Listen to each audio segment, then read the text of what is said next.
Hey everyone, welcome to another edition of The Bullet. My name is Paul Lathrop. I'm the Deputy Director of New Media for the Second Amendment Foundation. Joining me today from deep South Louisiana, any farther south than he would really be underwater, Rob Morse of Self Defense Gun Stories. Rob, how's it going today, man? It's a great day. I put my snow shovel away years ago. I looked for it today. I couldn't even find it, Paul. How about you?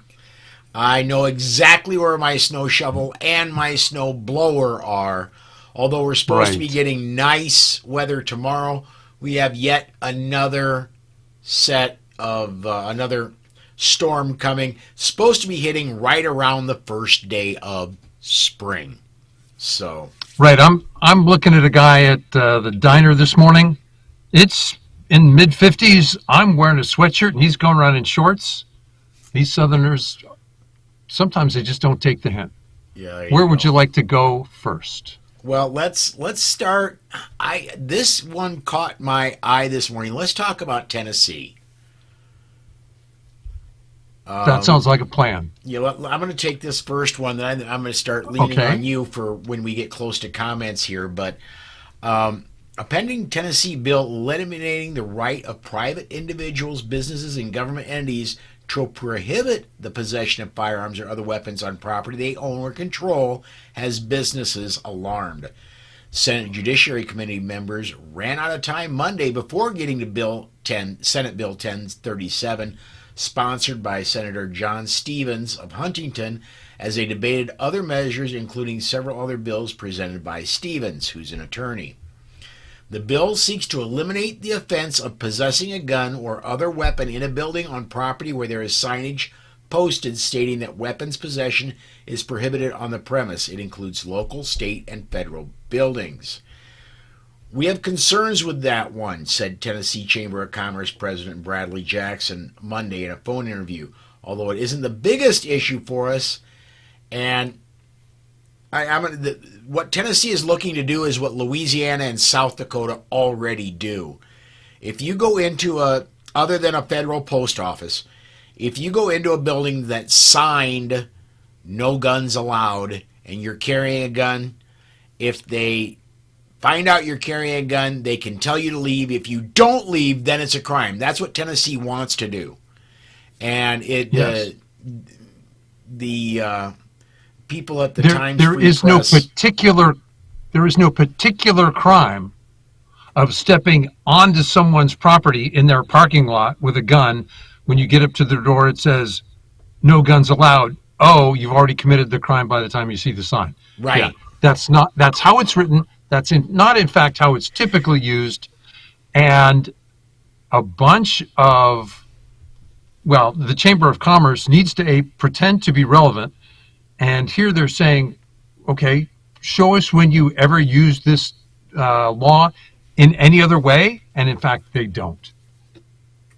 This is Tennessee just trying to get more in line with freedom, and Yes. it's causing newspaper writers and some people from the chamber, and even then, the guy at the Chamber of Commerce says, "Yeah, we not the greatest thoughts about it, but we've got other fish to fry." Right. But now let's think about it. If we passed a law that said if you disarm someone on your premises, you assume the liability if they are attacked by a violent predator. You disarm them. Yes, You're the one who threatened them with laws. So we could make it real easy for the Chamber of Commerce to want this bill if that other bill were also put up for consideration. I thought Tennessee already had that law. Did I remember you and I talking It was about it a few proposed. years It ago? didn't. I don't think that's passed anywhere. Ah, Yes, it was proposed, and you and I would actually like it yes. because the truth is gun-free zones attract criminals. Okay, have one. And then when I get attacked, you get to pay the bills. A lot of them. Pain and suffering, start adding zeros here. Did you want to ignore that AmmoLand article? No, I do want to talk about that because that was written by a really Okay, smart that's guy I know. Yeah, but he'll be around. Let's Um, actually tag Florida that one first? on the end. Yeah, let's put Okay, that. great. Talk about Amaland at the end, but yeah, let's talk about this Lee Williams story out of Florida. Yeah, I heard Lee talk about it. Who was it with? Yeah, anyway, I think it was on Bill Fraday's show. And whether it's called constitutional carry, permitless carry, maybe if we were being accurate, we'd call it unlicensed concealed carry. And the fact that millions of Floridians won't need a permission slip from their government to defend themselves. That's got a lot of critics just losing it, which is a shame because they're fairly good writers. You wish they were also careful thinkers. The largest case in point is Frank Sarabano. He's a columnist for the Palm Beach Post. He's enjoyed ridiculing guns, gun owners, and civil rights for about 3 decades. And as the bill passed through the legislature, this angry man became positively deranged. He wrote a March 7th column, which was titled "The Constitutional Carry Lie and Why Gun Advocates Don't Love the Latest Florida Bill." Look, there are things not to like about the bill. I don't think it goes far enough. But to call constitutional carry a lie, let me tell you what he said about it. In his column, he says, constitutional carry is a political fiction. It's about like saying there's legitimate rape. It doesn't exist. Look, that's so inflammatory, I had to quote him. Yeah. In another pretty much tangled line, Sarabano shows his ignorance of firearms, so he thinks Hollywood is real. Quote, open carry would allow them, gun owners, to walk around in public with weapons too big to conceal, okay, so he doesn't know the law, such as military-style mass casualty weapons like the AR-15, which fires projectiles capable of liquefying body organs and passing through metal. It will. Let me find one here. Just a second. You know what? It'll punch through paper. It will pass through a travel beer mug. can. Yeah, okay. Mug. But yeah, it will pass through this, but serious metal, I don't think so. It did. I don't know. This has got one of those vacuum bottles. I don't know if he'd make it all the way through that. But anyway. I think what's true is that a journalist realizes that we have other places to look. We now get most of our media not from the newspaper, and some village lost its child who's crying for attention. What's true, and what's got gun owners irritated is, now this is where details matter. There is in Florida a part of a statute. Not all the police are up on it. They should be. We're educating them slowly. That if your firearm is inadvertently seen, your shirt tail blows up and down, that's not open carry. Right. You can't be arrested for that.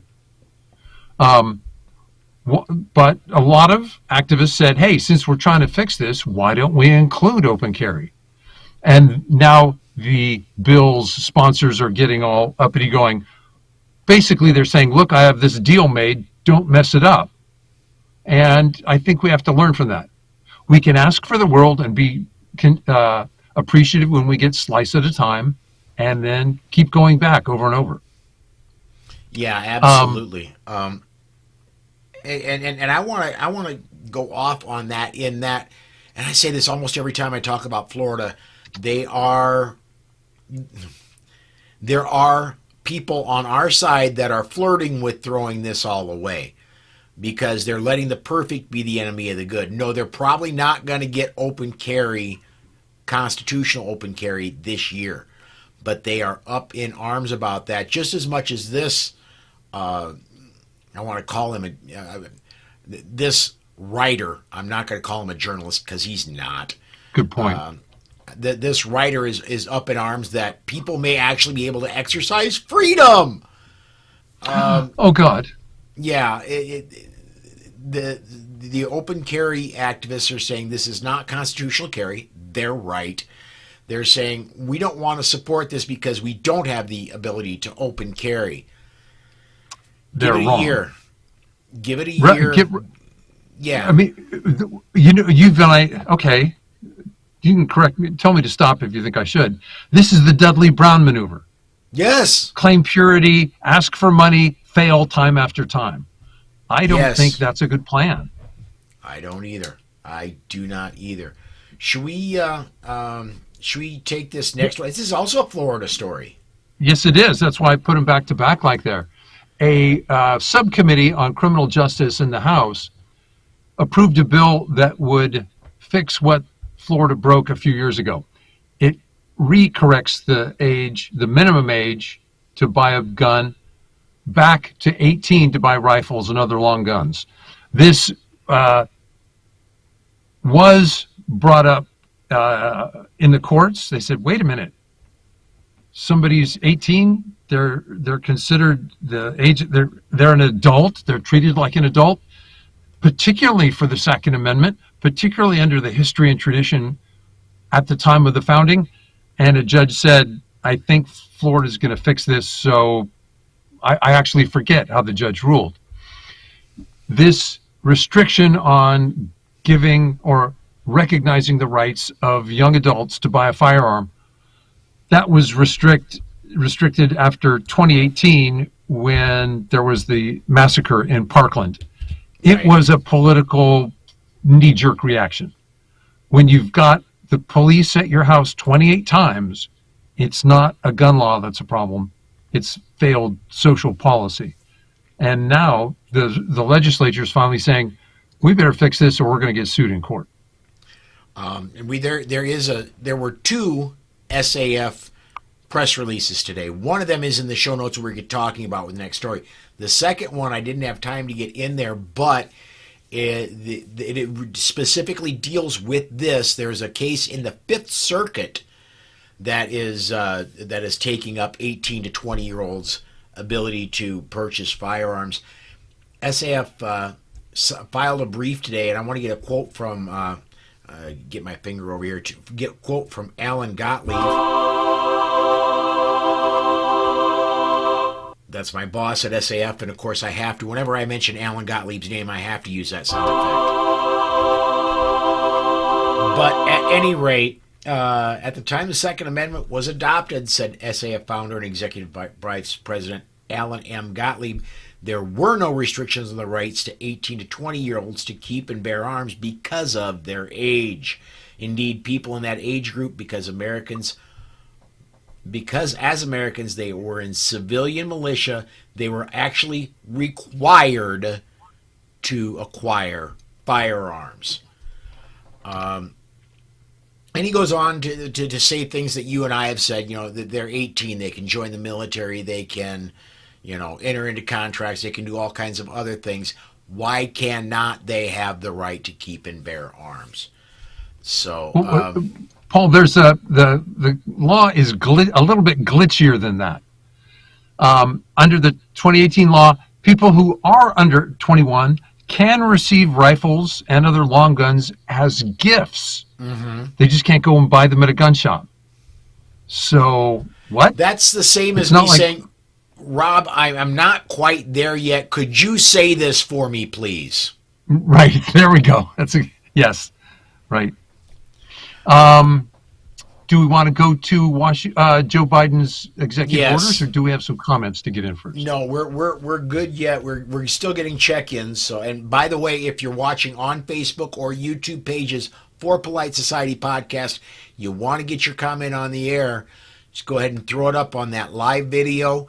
If you're watching us anywhere else and you want to get a comment on the air, go to Twitter, tweet with the hashtag #TheBullet.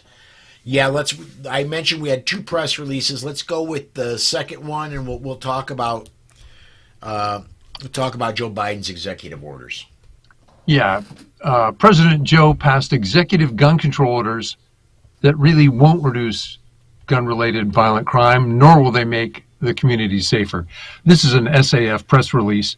Biden is bypassing Congress with the goal of increasing the number of mandatory background checks conducted before firearm sales and moving the country closer to so-called universal background checks without waiting for legislation. Joe Biden is trying to sell this new gun control scheme the way he always has done, by promising less violent crime and safer neighborhoods. But the plan isn't going to accomplish either of those goals, and he knows it. The sleight of hand maneuver simply makes it more difficult for law-abiding citizens to purchase firearms, while creating the impression that gun dealers are crooks and that the industry is unregulated. You have to be, parenthetically, you have to have been a long way from gun owners to believe that. And a lot of us unfortunately, think that Hollywood is real. It's a diversion to the Democrat failure to keep America safe from violent criminals who are released without bail and are free to prey on us all. Biden encouraged the Federal Trade Commission to issue a public report analyzing how gun manufacturers market firearms, both to people who are 18 to 21 and to adults. Biden will blame crime on gun dealers and tell gun makers how to market their product, but he won't tell the Justice Department to crack down on recidivist criminals. He's not asking the courts to lock up armed felons, and he's continuing to treat the Second Amendment as a second-class right. This is textbook Joe Biden. Talk tough, make it appear he's doing something about crime when he really isn't, and ultimately continue to penalize law-abiding gun owners for crimes that they didn't and don't commit. From the SAF. Yes. Paul, what's your feeling about that? There's a part in this executive order where they're trying to sweeten the pot for states to enact red flag laws. And even in my freedom-loving state of South Dakota, unfortunately, the representative from my district, and I cannot tell you how much that boils my buns, the representative to the House from my district introduced and pushed a red flag law in South Dakota. One of her main talking points is the federal government will pay for this. And she's right. That was part of that big gun control almost thing that happened in the last Congress. And through this executive order, he wants to sweeten the pot more, put more money in there so even more states will think about doing what South Dakota avoided. He can only do so much without Congress. And let's face it, he's not going to get anything through the House on gun control right now. Well, that's what bothers me. And does Congress, maybe through a committee, have to say, President Biden, your executive orders are illegal? They're not reinterpretations. They're creation of whole new laws that we never passed. When are they going to say that Biden is legislating from the White House and that that's illegal? Let me. I know there are some Republicans that might do it. New York Outcast says, Hollywood, anyone, including your grandparents, can look like Rambo with 50 takes and a CGI. Thanks, New York. Unfortunately, I think Biden, that's how he is running the White House. Like, everything is from Hollywood. It's all going to be a happy ending. You just got to care enough. You just got to try hard enough. Well, okay, let me disagree. He's playing to the low information voter. There are a lot of them out there. He can tell a lie. The mainstream media will parrot it. And a lot of people go, well, I heard it from Joe in the media. Isn't it true? And not enough people are listening to the bullet to go, well, if you are listening to the bullet and you hear somebody say something like that, don't just use the real, educate them politely as friends, but educate them.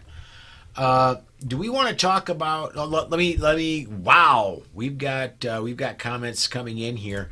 Let me go to let's 500 talk to them, Magnum. I guess. 500 Magnum says red flag laws scare the hell out of me. I'm sure they could do all of us. They're pure evil. And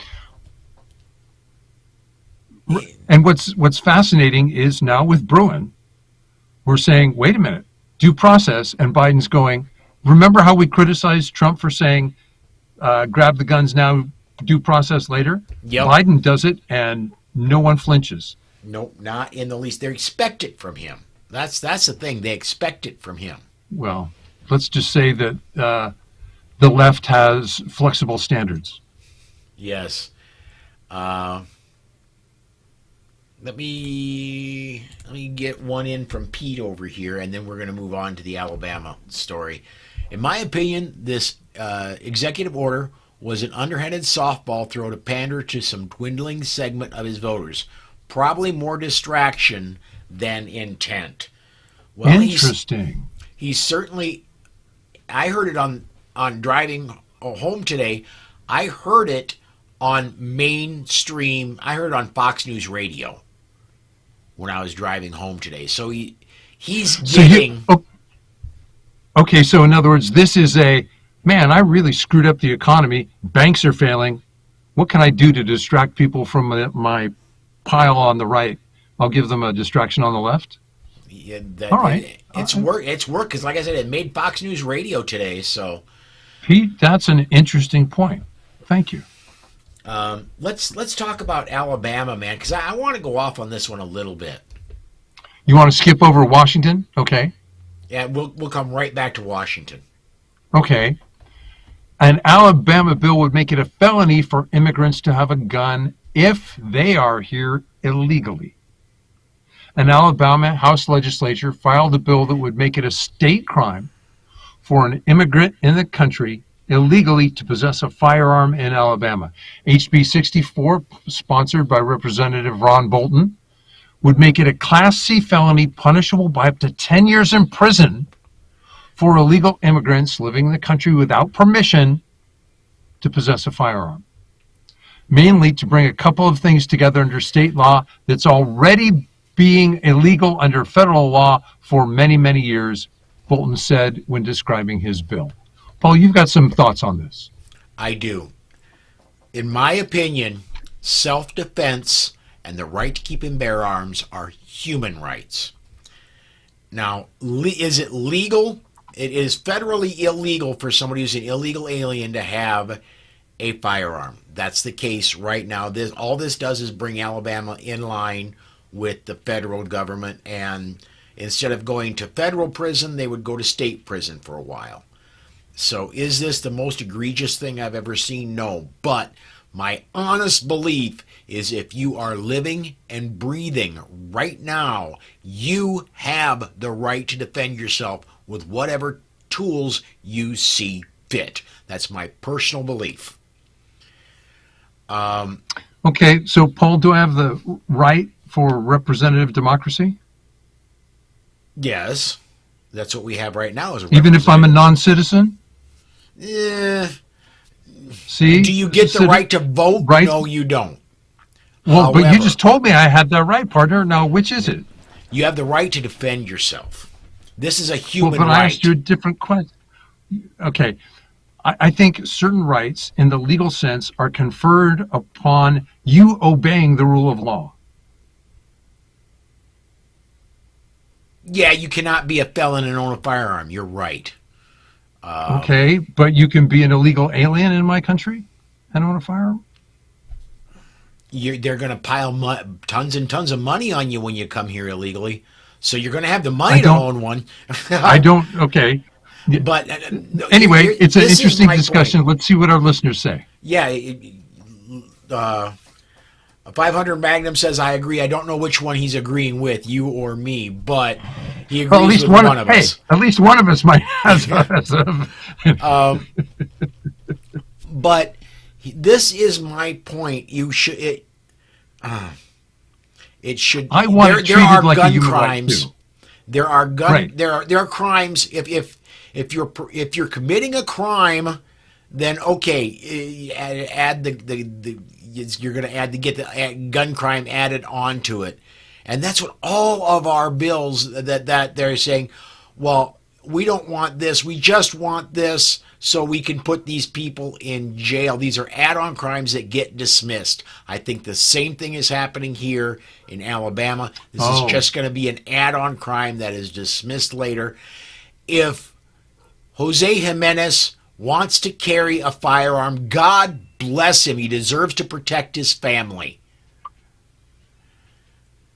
Do not make it a crime. If you want to deport Jose Jimenez because he didn't follow the immigration laws and get here legally, I don't have a problem with that. But let's not add on charges just to be adding on charges. You make you're a good spokesperson for your point. And 500 Magnum, he needs to run for office, man. I agree with both of you. I can see both arguments.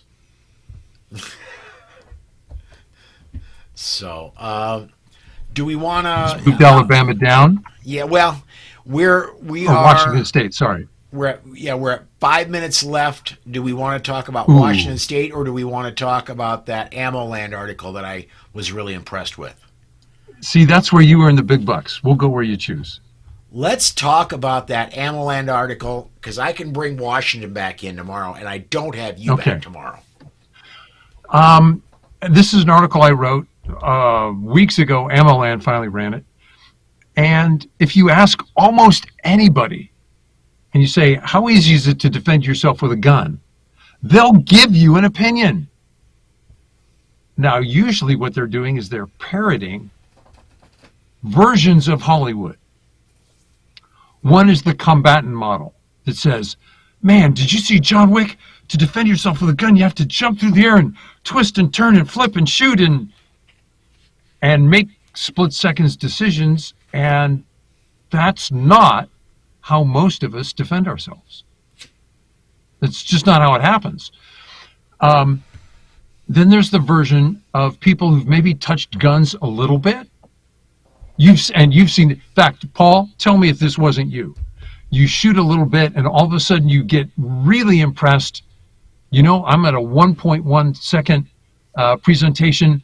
I bet I can outshoot somebody. You think that fast hands, shooting first before the other guy can shoot you, is what you need to save your life. Were you ever there? I was. I was there. I was there early on in my firearms journey. Yes. And I think we both are a version of Hollywood and both miss what I think is more realistic. It's the student driver model. We have good habits because student drivers know what to do, but they need the practice to go, that looks like a problem up ahead. I'm going to slow down now so I don't drive into it faster than I can get out of it. Yes. That's what we do as gun owners. I come out of the store at night. That crowd over near my car doesn't look like something I'm going to wait in. I'm going to go back inside and maybe a group of us will leave together. Maybe I'll get a store employee to come with me. If I start hearing bottles thrown around outside and breaking glass, I'll call the cops and say, hey, can you escort me to my car? It looks like there's some violence outside this store. I don't feel safe. And I think that's realistic. It's not sexy at all. No. But here's I think the best part that almost all of us miss, including you and I, unless we think about it. The great benefit of knowing best practice is that it keeps us from getting creative at 2 a.m. when glass breaks. Yes. Even a bad plan is better than, hey, why don't I try this? Because it's a really bad idea. Yes, anyway. Absolutely. I agree with that wholeheartedly. And the more you get into, at least I'm speaking for me, the more I got into my firearms journey, the more it became, I want to say, philosophical. And the more strategic, maybe? The more it became in my head. So strategic is another good word. Yeah. And the more avoidance became top level. Right. When I was early on, if I found myself in this situation, now what do I do? The further I got into it, how do I avoid getting into those situations? There you go. Became more a part of my training. Well, as a driving instructor, you taught that every minute. You're all over that. Mm-hmm. You know.